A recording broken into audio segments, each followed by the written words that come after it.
આજે જે કલેક્ટર સાહેબને આવેદનપત્ર આપવા આવ્યા છીએ, તો જે અમારો ટ્રાઇબલ વિસ્તાર છે, આજે વાલિયા, ઝઘડિયા કે નેત્રંગ, આજે જુઓ અંકલેશ્વર, વાલિયા, નેત્રંગ રોડ એટલો બધો ખરાબ ને હાલત છે ને. નેત્રંગથી રાજપાડી રોડ જુઓ, આજે ધારોલીથી રાજપાડી જુઓ, અંદરના ગામોના ઇન્ટિરિયર ગામો જુઓ, આજે જે બી રોડો વર્ષોથી બન્યા નથી.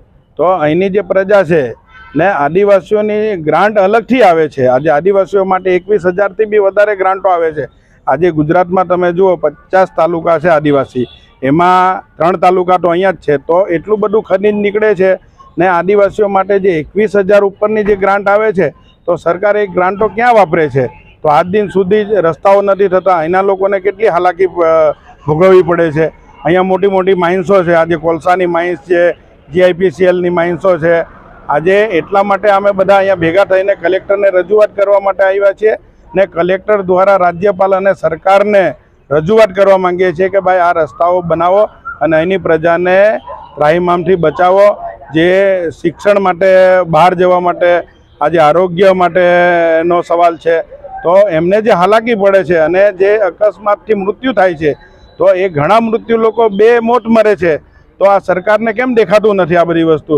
તો એટલા માટે આપણે આ સરકારને કહેવા માટે કલેક્ટર દ્વારા આવેદનપત્ર અમે આપવા માટે આવ્યા છીએ. આજ રોજ હું અશ્વિન પટેલ, ભારત આદિવાસી સંવિધાન સેનાના નેજા હેઠળ અમારા આદિવાસી મસીહા શ્રી છોટુભાઈ વસાવા, જે આદિવાસી સંવિધાન સેનાના રાષ્ટ્રીય અધ્યક્ષ છે, એમના માર્ગદર્શન હેઠળ આજે ભરૂચ જિલ્લાના જે ટ્રાઇબલ તાલુકા છે, નેત્રંગ છે, વાલિયા છે, ઝઘડિયા છે, એના દરેક ગામડાના રસ્તાઓ અને એના જે સ્ટેટ હાઈવેના જે રોડો છે, એ રોડો ખસ્તા હાલ છે. એનાથી આ જિલ્લાની અને આ જે તાલુકાઓ છે, 3 તાલુકાઓની આદિવાસી અને પછાત એરિયાની જનતાને ખૂબ તકલીફ અને મહામારી પડે છે. નજીકમાં કોઈ હોસ્પિટલો નથી, નજીકમાં કોઈ દવાખાના નથી, બીજી કોઈ સુવિધા નથી. તો ભરૂચ આવવું હોય તો પણ અત્યારે તમે જુઓ કે લોકો દર્દી રસ્તામાં બેભાન થઈને થઈ જાય, પણ અત્યાર સુધી એ રસ્તાઓ સુધરતા નથી. ડ્રીમ પ્રોજેક્ટ સ્ટેચ્યુ ઓફ યુનિટીનો જે રોડ કહેવાય, જે આપણા માનનીય વડાપ્રધાન શ્રી નરેન્દ્ર મોદીનો ડ્રીમ પ્રોજેક્ટ હતો, એનો પણ રોડ વારંવાર રજૂઆતો કરવા છતાં પણ એ રોડ બનતો નથી. અને એ રોડ તો નથી બનતો, તો અંદરના રોડોની તો શું હાલત? આજે પડવાણીયા અમલજર રોડ છે, તમે જુઓ તો ત્યાં આગળથી નેત્રંગ અંકલેશ્વર વાલિયા રોડ છે, નેત્રંગ રાજપાડી રોડ છે, કે જ્યાંથી સૌથી વધારે ખનિજ વહન થાય છે. અને ભરૂચ જિલ્લાની જે રેવન્યુ છે, એમાં સૌથી મોટો ફાળો આ ખનિજ વહનનો છે. જેમ કે રાજપાડીમાં લિગ્નાઇટની માઇન્સ GMDC લિમિટેડ આવેલી છે, ત્યાં આગળ સિલિકા પણ નીકળે છે, બોલ ક્લે પણ નીકળે છે અને લિગ્નાઇટ નીકળે છે. વાલિયા તાલુકામાં પણ GMDCના પ્રોજેક્ટ આવેલો છે, ત્યાં પણ સિલિકા, લિગ્નાઇટ, બોલ ક્લે નીકળે છે અને એનો આશરે દરરોજની 1,000 ગાડીઓનું વહન થાય છે. હવે તમે જુઓ તો 1 ટનના લિગ્નાઇટનો ભાવ 4200 રૂપિયા જેવો છે. આજે તમે વિચાર કરો, 1000 ગાડીઓ જે નીકળતી હોય એની રેવન્યુ કેટલી થાય? આશરે વાર્ષિક તમે ગણવા જાઓ તો મારા હિસાબે 2 થી 3,000 કરોડ રૂપિયાની આ રેવન્યુ છે. તો તેમાં જે રોયલ્ટીની આવક થાય છે, બીજું કે જે GSTની આવક થાય છે, અને જે પેટ્રોલ ડીઝલનો સૌથી વધારે વપરાશ પણ ભરૂચ જિલ્લામાં થતો હોય એમ લાગે છે. આટલા બધા ઉદ્યોગોને બધા હોય તો એની આવક તમે ગણો, વીટની આવક ગણો, તો આટલી બધી આવકો હોવા છતાં પણ જો આ જગ્યાના રસ્તાઓ આવા ખસ્તે હાલ હોય અને આદિવાસી એરિયા જોડે જો બદતર આ લોકો સુલુક કરતા હોય, તો એના માટે આ લોકોએ વિચારવું જોઈએ.